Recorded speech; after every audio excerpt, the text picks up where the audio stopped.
ఈరోజు మనం ప్యాసివ్ ఎథ్నిషియాకి సంబంధించిన హరీష్ రాణా కేసు గురించి వివరంగా తెలుసుకుందాం. అయితే ఇతను 13 ఏళ్లుగా కోమాలో ఉంటూ నరకం అనుభవించిన ఒక యువకుడి కథ ఇది. ఇతని పేరే మన హరీష్ రాణా.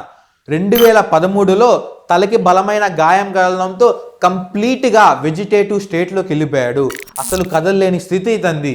ఏదైనా ట్యూబ్ ద్వారానే ఆహారం. ఇతను పడుతున్న నరకం చూడలేక తమ తల్లిదండ్రులు సుప్రీంకోర్టుని ఆశ్రయించి తమ కొడుకుని ప్యాసివ్ ఎథ్నిషియా అనుమతి ఇవ్వాలని వేడుకున్నారు.